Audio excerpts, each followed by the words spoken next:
Thomas and James steamed into the wharf. First, James in front. Then, Thomas took the lead. The wharf was buzzing. Barges chugged, cranes swung, and freight cars rattled and rolled. Thomas and James raced by. The little narrow gauge engines whistled and whished in surprise at the speed and the steam of the big engines. The narrow gauge controller was waiting. Thomas whooshed around the corner, puffing and huffing, just in front of James. "I won!" tooted Thomas. "Hooray!" "Bad luck, James." James's cheeks were as red as his paintwork. "I'll win on the way back to Tidmouth." "Well done, both of you," Mr. Percival announced loudly. "James, you are to unload barges here at the wharf." James smiled. He liked that job. Now he didn't mind losing the race. And the special goes to the winner, Thomas. Thomas was excited. "You are to work with Duncan. He will bring lumber from the hills down to the wharf. It's a very important job." Thomas wished a whiff of steam. He was disappointed. He wanted to work at the wharf. And Duncan was tricky. He liked to tease the big engines, especially Thomas. "Duncan," added Mr. Percival, "please look after Thomas."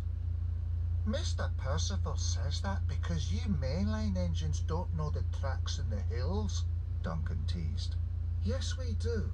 Mr. Percival wants me to work with you because you little engines can only carry small loads," teased Thomas back.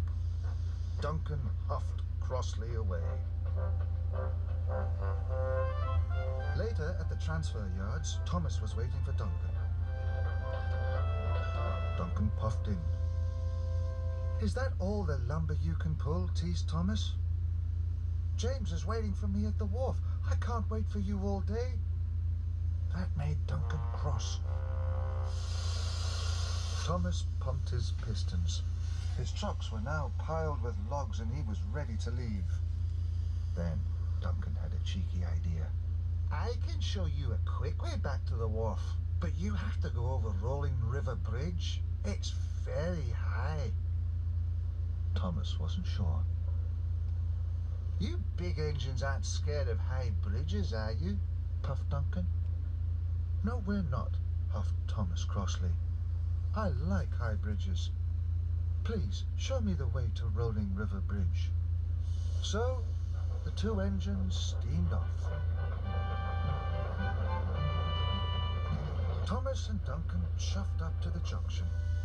"Take this old track to the bridge," puffed Duncan. "It's downhill from the other side, straight to the wharf."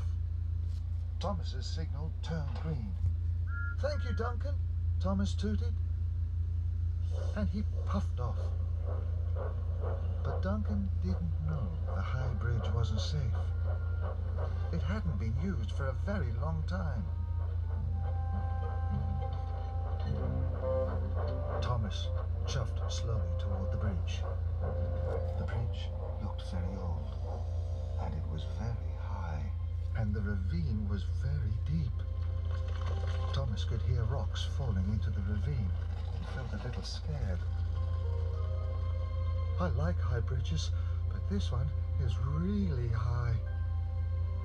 If I chuff slowly, I'll reach the other side before I know it," he puffed bravely. Wheel turn by wheel turn, Thomas edged onto the bridge. "I am brave and I am strong. I'll get to the wharf and it won't take long," he chuffed to himself.